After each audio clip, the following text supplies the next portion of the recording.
आज के हमारे रिव्यू में आपका स्वागत है। तो आज का हमारा जो केस है वो राजस्थान का। और केस में जाने से पहले रिव्यू के तौर पे अगर आप ओवरऑल केस देखना चाहें तो मैं उसे दूंगा 3 आउट ऑफ 5।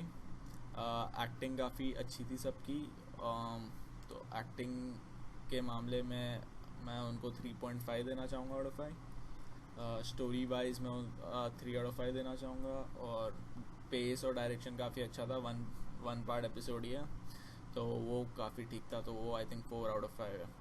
तो मतलब आप वन टाइम देख सकते हैं, आप स्किप भी कर सकते हैं, इट्स नॉट दैट ग्रेट। और अगर आपके पास फ्री टाइम है तो आप डेफिनेटली देख सकते हैं उसे एक बार। तो अब रिव्यू में आगे बढ़ते हुए, तो ये हम जो हमारा केस है वो राजस्थान का है। तो एक जगह सुबह सुबह जो सफाई कर्मचारियों को एक 4-5 किलोमीटर के रेंज में 4 जगह एक जले लाश के टुकड़े मिलते हैं, हाथ के, पैर के, सर मिलता है। तो ऑब्वियसली पुलिस को बुलाया जाता है और पुलिस तहकीकात शुरू कर देती है। तो शुरू में काफ़ी दिक्कतें होती है, कोई लीड्स नहीं मिलती पुलिस को। फिर इंस्पेक्टर काफ़ी दिमाग लगाता है और वो 4-5 जो एरियाज जहाँ पे उनको लाश मिलती है, लाश के टुकड़े मिलते हैं, वही एरिया में वो काफ़ी छानबीन करने लगता है, काफ़ी घुस घुस के पूछने लगता है। तो काफ़ी जगह उनको शक होता है और किसी की मिसिंग कंप्लेन भी नहीं आती जिससे वो रिलेट कर सकें। तो फाइनली वो पुलिस वाले बोलते हैं कि शायद उसकी मिसिंग कंप्लेन फाइल ना हुई हो, शायद कोई बाहर वाला आदमी हो। तो इसी बीच पूछताछ के तौर पे एक घर से कंप्लेन आती है कि उनके घर जो खाने बनाने वाली आती थी वो 4-5 दिन से नहीं आ रही है। तो पुलिस तुरंत उसका खाने बनाने वाली की तहकीकात करने लगती है और फिर वो एक ब्रिजेश नाम के एक आदमी के घर पहुंचती है। तो ब्रिजेश भागा हुआ होता है और घर लॉक होता है। पुलिस ताला तोड़ के अंदर घुसती है, वहाँ पे एक फ्रिज खोल के देखती है, बहुत बड़ा फ्रिज होता है छोटे लो क्लास घर के लिए।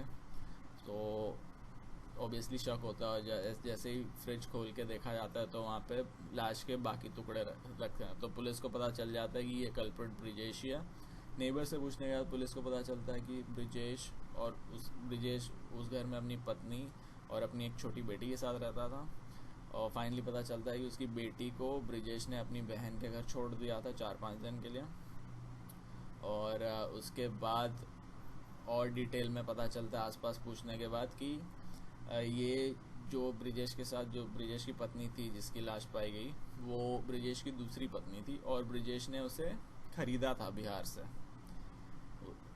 तो उसके बाद बताया जाता है कि ब्रिजेश का मेंटल बैलेंस जो है हिल चुका था जब उसकी पहली बीवी भाग गई थी बिना कुछ बताया उसको। एक दिन रैंडमली रात को उठ के दरवाजे का खुला छोड़ के भाग गई और 2 दिन बाद उसने फ़ोन पे बता दिया कि मैं भाग गई हूँ, मेरे से बात करने की कोशिश मत करना, और तुम्हारे जो भी उसका फ़ोन है वो फेंक दी थी। और उसके बाद कभी भी वो कांटेक्ट में नहीं आई। तो ये बात 6 साल पहले की थी और तब से उसका मेंटल बैलेंस हिला हुआ था। तो अल्टीमेटली होता ये है कि ब्रिजेश बहुत इनसिक्योर होता है और जो इसकी ये दूसरी बीवी होती है जो बिहार से, शायद उसका नाम पूजा होता है।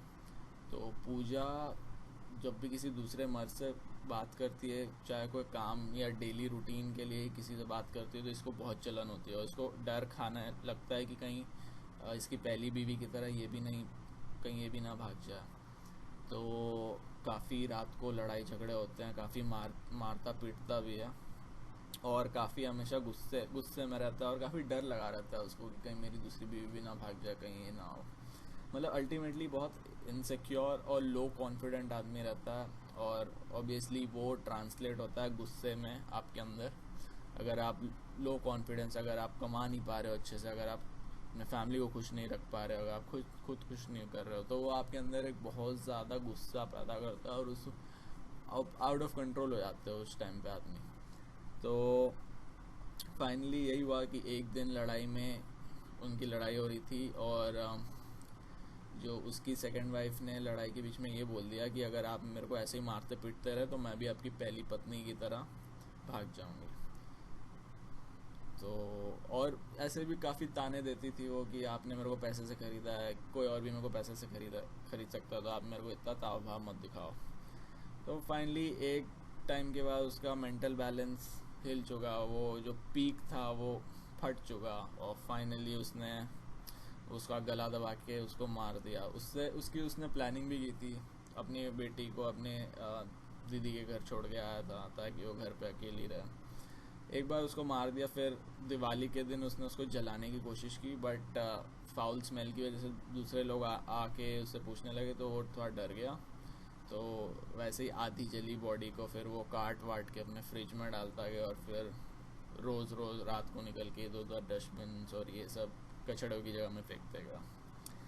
तो यही था आज का हमारा केस। लाइक काफ़ी इम्बैलेंस्ड आदमी था, विच इज़ टिपिकल। मतलब थोड़े आदमी ये सब करते हैं, थोड़े ये लोग लो कॉन्फिडेंस और इनसिक्योर आदमी थोड़े रेप करते हैं, थोड़े मर्डर करते हैं, थोड़े करवा देते हैं, थोड़े भाग जाते हैं सारी रिस्पॉन्सिबिलिटीज़ ये वो छोड़ के, थोड़े ऐसे ही डोमेस्टिक वायलेंस में अपने बेटे बेटियों को मारते पिटते रहते हैं। और बस यही है आज का हमारा केस, और यही सीख है कि थोड़ा आप अपने पार्टनर को भी थोड़ा ट्रस्ट कीजिए, और थोड़ा जो आपका रिलेशन है हस्बैंड वाइफ, उसमें थोड़ी फ्रेंडशिप भी रखिए। कोई भी रिलेशन में थोड़ी फ्रेंडशिप भी रखिए, और वो फ्रेंडशिप के साथ आप थोड़ी रिस्पेक्ट भी दीजिए दूसरे लोगों को, कि for being a human like you. तो उससे उसके मन में भी वही भावना जगेगी, और फाइनली मतलब इतना ज़्यादा गैप नहीं आएगा आपके इमोशंस में। तो बस आज का हमारा यही था रिव्यू। तो अगर आपको अच्छा लगा तो आप वीडियो ज़रूर लाइक करें, ज़रूर शेयर करें अपने दोस्तों के साथ, और कंटिन्यूस अपडेट्स के लिए और ये चैनल को ज़रूर सब्सक्राइब करें। So thanks for watching.